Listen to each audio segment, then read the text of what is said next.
Good morning students, स्वागत आप सबका। मैं हूं सूर्य प्रकाश शर्मा और हम लोग पढ़ रहे हैं BA part first paper first, यानी राजनीति विज्ञान के मूल आधार फंडामेंटल्स ऑफ पॉलिटिकल साइंस। ये जो पेपर है इसका एक टॉपिक आज शुरू करेंगे, डेमोक्रेसी, लोकतंत्र। देखिए, पेपर का नाम आप लोग याद रखिएगा क्योंकि परीक्षा में लिखना पड़ता है आप लोगों को। फिर आप लोग पूछते हैं उस समय, उसमें एक पेपर नाम का कॉलम आता है, वो आप लोगों को याद नहीं होता। पेपर फर्स्ट सेकंड जानते हैं आप लोग, नाम याद नहीं रहते। दोनों पेपर का नाम याद रखिएगा, हर बार लिखा मिलेगा आपको मेरे लेक्चर में, तो आप ध्यान से याद रख लें बिल्कुल, ताकि पूछना ना पड़े आपको परीक्षा में किसी से। चलिए शुरू करते हैं बातचीत।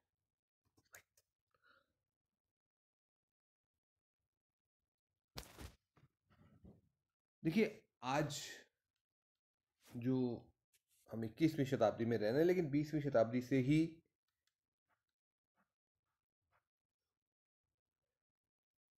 जो दौर था उसमें एक और अधिनायकवाद का बोलबाला रहा, तो दूसरी ओर लोकतंत्र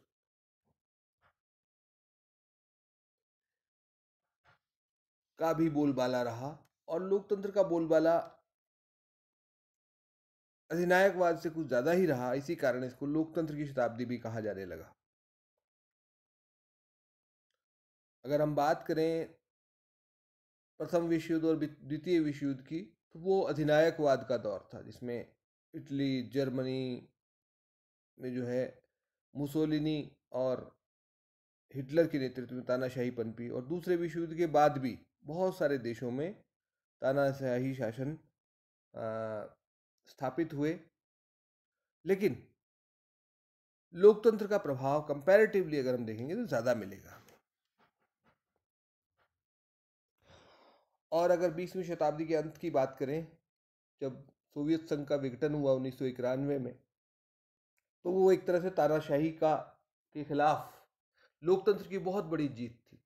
और उसके बाद जो है दुनिया के बहुत सारे देशों में, और पूर्वी यूरोप के बहुत सारे देशों में, जिनमें पूर्वी जर्मनी, रोमानिया, चेकोस्लोवाकिया जैसे देशों में जो है लोकतांत्रिक शासन स्थापित हुए।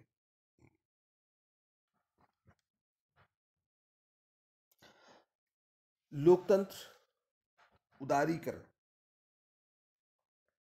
आर्थिक लोकतंत्र के माध्यम से विकास करने का जो विचार था, वो एक सार्वभौमिक विचार बन गया इस युग में। कहने का अभिप्राय यह है कि लोकतंत्र 20वीं शताब्दी की एक महत्वपूर्ण शासन प्रणाली के रूप में उभर करके सामने आया। और इस बात को समझने के लिए हम कुछ विद्वानों के विचारों को समझ सकते हैं, या यूं कहें कि लोकतंत्र की परिभाषा करने की कोशिश करते हैं। पहले लोकतंत्र होता क्या है।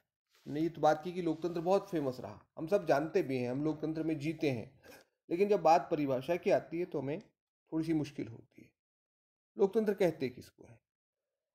तो हमें तो आनी स्वाभाविक है, बड़े बड़े बड़े विद्वानों को परेशानी आई है लोकतंत्र को परिभाषित करने में। जैसे एक लेखक है जॉर्ज ऑरवेल, वो क्या कहते हैं, लोकतंत्र जैसे शब्दों के सामने कठिनाई केवल ये नहीं होती कि उसकी कोई सर्वमान्य परिभाषा नहीं है, बल्कि कठिनाई ये होती है कि सर्वमान्य परिभाषा करने के प्रयास का हर ओर से विरोध होता है। लोकतंत्र को परिभाषित करना बड़ा मुश्किल है, क्योंकि कोई सर्वमान्य परिभाषा नहीं है, और कोई प्रयास करता है तो उसका विरोध होता है। कारण ये शब्द इतना प्रचलित हो गया है, इतना प्रसिद्ध हो गया है कि हर शासन व्यवस्था अपने आप को लोकतांत्रिक कहती है, चाहे उनका लोकतंत्र से कोई वास्ता नहीं हो। जैसे चीन का उदाहरण ले लीजिए आप। चीन चीन भी अपने को क्या कहता है? People's Republic of China, PRC, जनवादी गणतंत्र। अब चीन में लोकतंत्र का या गणतंत्र का क्या लेने देना? जनता के कोई अधिकार नहीं है, उनको कोई चुनाव का अधिकार, अपने नेताओं के चुनने का अधिकार नहीं, शासकों को चुनने का अधिकार नहीं है, लेकिन वो अपने आप को लोकतंत्र कहते हैं। इसी तरह से और बहुत सारी तो शासन प्रणालियां हुई हैं जो अपने आप को लोकतंत्र कहते हैं, कोई कहता है गाइडेड डेमोक्रेसी, कोई कहता है बेसिक डेमोक्रेसी, कोई कहता है पीपल्स रिपब्लिक डेमोक्रेसी, लेकिन अपने आप को लोकतंत्र कहते हैं, जबकि उनका लोकतंत्र से कोई लेना देना नहीं। तो ये सबसे बड़ी समस्या होती है कि ऐसे लोग लोकतंत्र की परिभाषा अपने ढंग से करते हैं। जैसे समाजवाद के बारे में एक बात कही गई थी, वो लोकतंत्र पर भी लागू होती है। कि समाजवाद के बारे में एक लेखक थे जोड, उन्होंने ये कहा था कि समाजवाद एक ऐसी टोपी के समान हो गया है जिसको बहुत सारे लोगों ने पहना है और उसका कोई आकार नहीं रह गया अपना। वैसे ही लोकतंत्र का हाल है। लोकतंत्र की परिभाषा करना भी बड़ा मुश्किल है, क्योंकि हर व्यक्ति उसको अपने ढंग से परिभाषित करता है, अपनी आवश्यकता के अनुसार उसकी परिभाषा करता है। क्रैनस्टन क्या कहते हैं? लोकतंत्र भिन्न भिन्न व्यक्तियों के मस्तिष्क में भिन्न भिन्न सिद्धांतों के अतिरिक्त और कुछ नहीं। वही बात है जो ऊपर हमने कही और कारण मैंने बताया कि हर व्यक्ति लोकतंत्र को अपने ढंग से समझता है। कोई कहता है लोकतंत्र में ये होना चाहिए, कोई कहता है लोकतंत्र का मतलब ये है, कोई कहता है लोकतंत्र का मतलब ये है। यानी हर एक की अपनी परिभाषा है लोकतंत्र के बारे में। लोकतंत्र के समान बहुत कम शब्द हैं जिन्हें इतने ढीले ढाले और बहुअर्थी ढंग में परिभाषित किया। ये बर्न्स का कहना है, E.M. बर्न्स। जी सार्टोरी कहते हैं कि लोकतंत्र एक आडंबरपूर्ण शब्द है जिसका वास्तव में कोई अस्तित्व नहीं होता। तो कहने का मतलब यह है कि लोकतंत्र की परिभाषा करना बड़ा मुश्किल है, लेकिन फिर भी हम पॉलिटिकल साइंस में जब कोई चीज़ पढ़ते हैं या किसी भी विषय में कोई चीज़ पढ़ें, तो जब तक उसका अर्थ ही नहीं समझें, हमें एक अपना अर्थ तो तय करना पड़ेगा कि हम किस अर्थ में उसकी बात कर रहे हैं। तो उसको हम समझने की कोशिश अब करते हैं। देखिए, लोकतंत्र को मैं आगे बताऊंगा, चार पांच अर्थों में परिभाषित किया जाता है। मैंने पहले परिभाषाएं लिख दी हैं यहाँ पर और फिर उन परिभाषाओं को विभिन्न अर्थों के रूप में देखा है। तो परिभाषाओं को किन अर्थों में लोकतंत्र को हम किन अर्थों में देखते हैं? सबसे कॉमन अर्थ तो है लोकतंत्र एक शासन प्रणाली, आप सब हम जानते हैं। कॉमन परिभाषा आप सब जानते हैं, जनता का, जनता के द्वारा और जनता के लिए शासन। अब्राहम लिंकन की ये परिभाषा है जो दी हुई है। दूसरा, लोकतंत्र एक समाज है, समाज का एक प्रकार है लोकतंत्र। तीसरा कहते हैं लोग राज्य का एक प्रकार है। और चौथा अर्थ है जीवन शैली के रूप में लोकतंत्र। चार अर्थों में इसको परिभाषित करते हैं, लेकिन सबसे महत्वपूर्ण जो अर्थ है वो है लोकतंत्र एक शासन प्रणाली के रूप में। और शासन प्रणाली के रूप में लोकतंत्र तब कायम रहता है जब वो लोकतांत्रिक समाज हो, लोकतांत्रिक राज्य हो और लोकतंत्र हमारी जीवन शैली में, लोकतंत्र हमारी आदतों में शामिल हो। लोकतंत्र एक आदत भी है, जीवन जीने का तरीका है। इन सब की बात करेंगे। तो सबसे पहले हम समझने की कोशिश करते हैं। देखिए, लोकतंत्र जो शब्द है अंग्रेजी का, उसमें डेमोक्रेसी कहते हैं अंग्रेजी में उसको। और ये डेमोक्रेसी शब्द जो है, ये लैटिन भाषा के दो शब्दों डेमोस और क्रेटिया, क्रेटोस से बना है। इसका मतलब क्या है? जनता और शक्ति। डेमोस का मतलब जनता और क्रेटोस का मतलब शक्ति। ये दो शब्द हैं, उनसे बना है डेमोस और क्रेटोस। तो इसका शाब्दिक अर्थ क्या हुआ कि वह शासन जिसमें जनता शक्तिशाली होती है या जनता के पास शक्ति होती है, ये इसका शाब्दिक अर्थ है।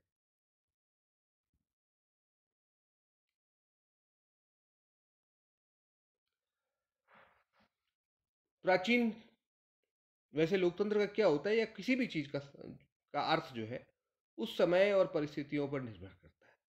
जब आप उस पर विचार कर रहे होते हैं, वो परिस्थितियां उसके अर्थ को प्रभावित करती हैं।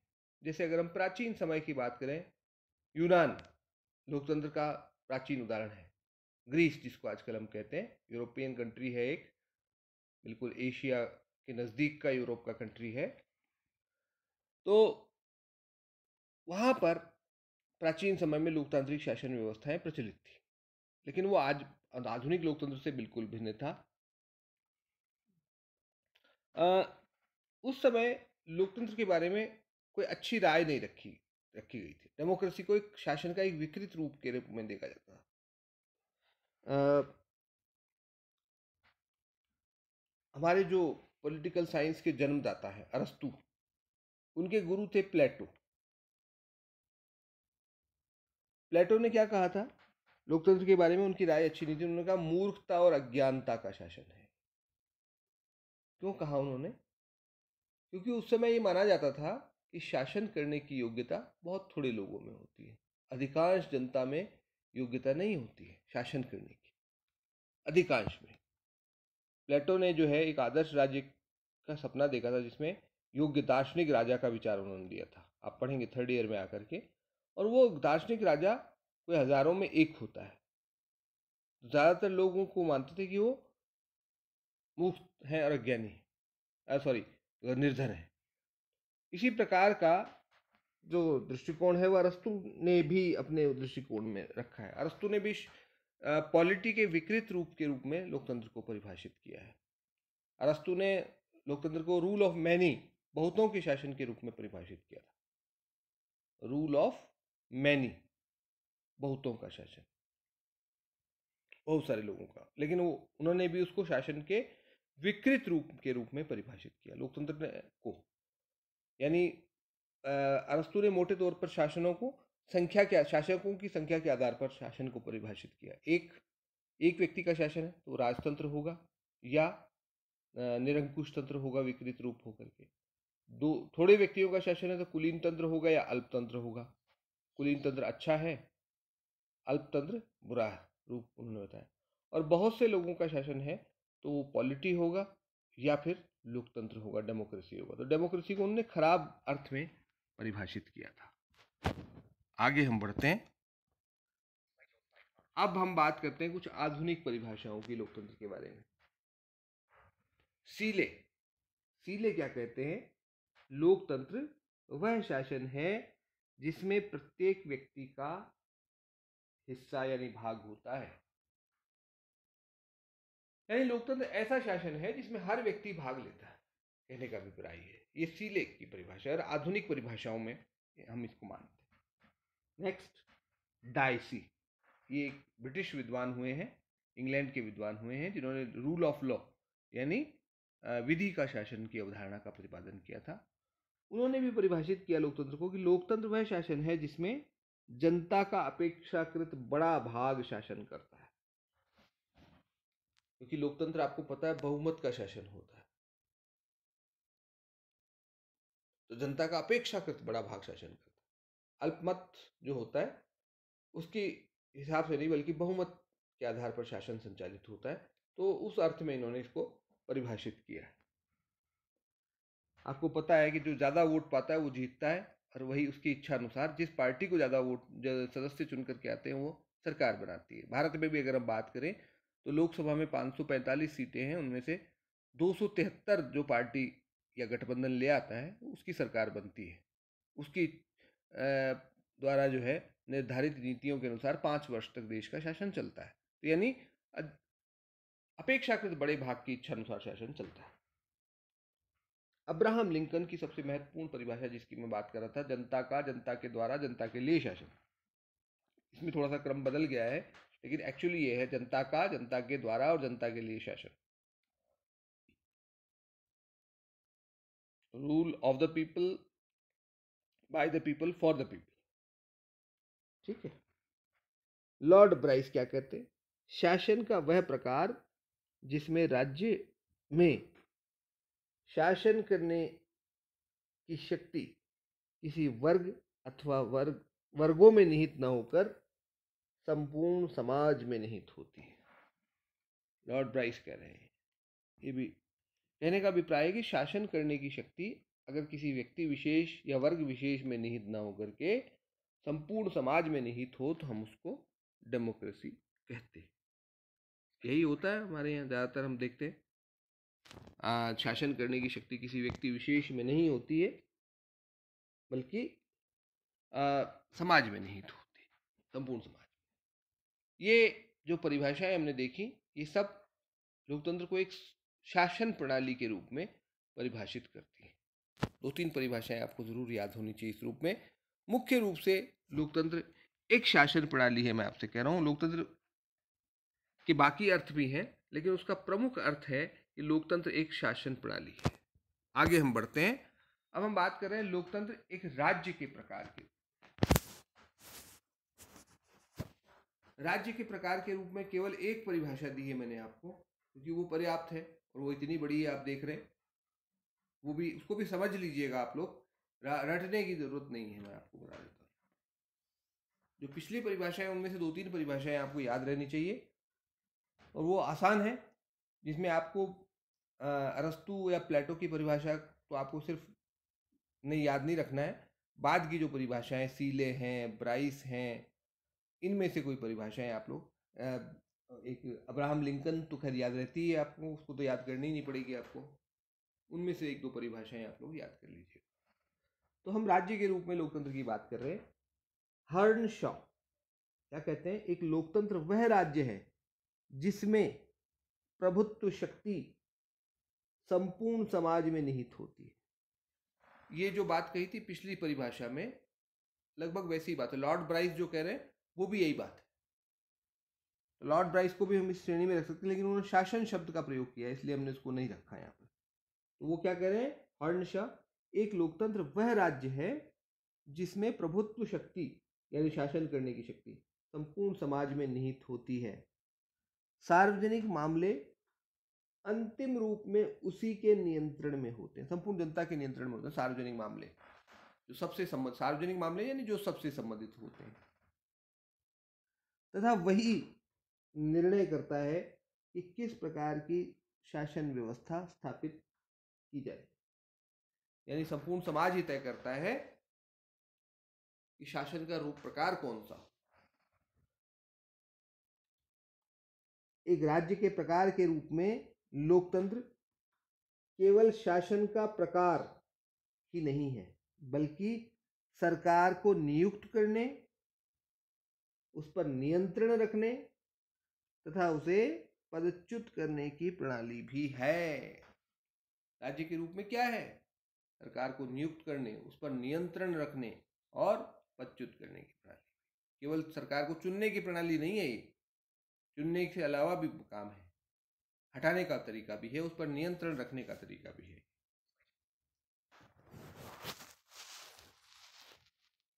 अब हम बात करते हैं लोकतंत्र एक जीवन शैली के रूप में।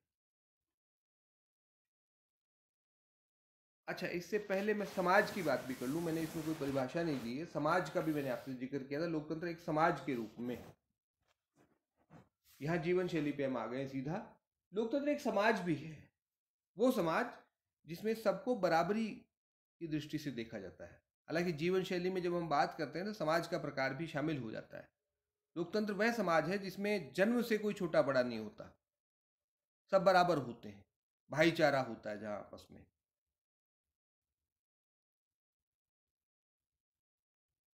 वो समाज लोकतांत्रिक समाज है, जहां जन्म के आधार पर या लिंग के आधार पर कोई समाज में भेद नहीं होता। कानून तो अपने अपना काम करता ही है, लेकिन लोगों की दृष्टि में भी कोई फर्क नहीं। कानून ने तो हमारे यहाँ भी बराबर कर दिया है सबको, लेकिन समाज में आज भी भेदभाव है। तो इसलिए हमारा समाज, हमारा राज्य लोकतांत्रिक है, हमारा शासन लोकतांत्रिक है, लेकिन समाज अभी तक लोकतांत्रिक नहीं हो पाया, ऐसा हम कह सकते हैं अपने भारतीय समाज के बारे में। अभी तक लोकतंत्र समाज में नहीं पहुंच पाया है। आज भी महिला पुरुष के बीच में बहुत सारा भेदभाव हमारे यहाँ होते हैं। इसी तरह से विभिन्न जातियों के आधार पर भेदभाव हमारे यहाँ है। धार्मिक आधार पर भी अभी तक हमारे यहाँ जो है फर्क है दो समाज में। तो ये इसलिए हमारा समाज जो है लोकतांत्रिक नहीं हो पाया है। शासन भले लोकतांत्रिक है, लेकिन समाज नहीं है। अब हम जीवन शैली के रूप में लोकतंत्र की बात करते हैं। जीवन जीने का तरीका। देखिए, लोकतंत्र केवल शासन प्रणाली नहीं है, केवल समाज नहीं है, केवल राज्य नहीं है। इन सबसे जरूरी है लोकतंत्र के लिए कि वो लोकतंत्र एक जीवन जीने का तरीका है। कुछ मूल्य हैं लोकतंत्र, हमारे अंदर सहिष्णुता हो, अन्य मनुष्यों को हम बराबरी का सम्मान देते हो, हर व्यक्ति के व्यक्तित्व का सम्मान करने की आदत हो हमारे अंदर, दूसरों की राय को सुनने और स्वीकार करने की हमारे अंदर आदत हो, ये लोकतंत्र के कुछ मूल्य हैं। जब ये हमारे जीवन शैली में आते हैं तब हम उसको एक लोकतांत्रिक जीवन शैली कहते हैं। लोकतंत्र केवल शासन नहीं है, शासन तो कायम, अगर हमारी जीवन शैली लोकतांत्रिक नहीं होगी तो शासन कायम नहीं रहेगा। मैक्सी क्या कहते हैं, 20वीं सदी में लोकतंत्र का आशय एक राजनीतिक नियम, शासन के प्रकार अथवा समाज व्यवस्था के से कुछ अधिक है। यह जीवन के उस प्रकार की खोज है जिसमें न्यूनतम बल प्रयोग से मनुष्य को स्वैच्छिक तथा स्वतंत्र बुद्धि तथा उसकी गतिविधियों के मध्य समन्वय स्थापित किया जाता है। यानी लोकतंत्र एक जीवन शैली है, जीवन जीने का तरीका है, शासन नहीं है। केवल शासन तो है लेकिन केवल शासन नहीं है, ये एक ऐसी जीवन शैली है जिसमें मनुष्य को की जो है की स्वतंत्रता भी मिले और वो न्यूनतम बल प्रयोग से स्वयं अनुशासित जीवन जीता हो, कहने का अभिप्राय है। बल प्रयोग की जरूरत ही नहीं पड़े, चौराहे पर केवल रेड लाइट को देख करके मनुष्य रुकता हो, पुलिस के भय से न रुकता हो, अगर ऐसा है तो वो लोकतंत्र है। केवल बल प्रयोग से अगर हम कानून का पालन करते हैं तो इस दृष्टिकोण के अनुसार वो लोकतंत्र नहीं है। तो कुल मिलाकर के लोकतंत्र क्या क्या है ये समझ लीजिए आप। शासन का प्रकार है, राज्य का प्रकार है, समाज का प्रकार है और जीवन जीने का तरीका है। कुल मिलाकर के लोकतंत्र ये है। लेकिन फिर मैं आपसे कहूंगा मुख्य रूप से लोकतंत्र एक शासन प्रणाली है। कैसी शासन प्रणाली है उसकी बात हम अगले वीडियो में करेंगे। उम्मीद है आप तक वो बात समझ में आई होगी।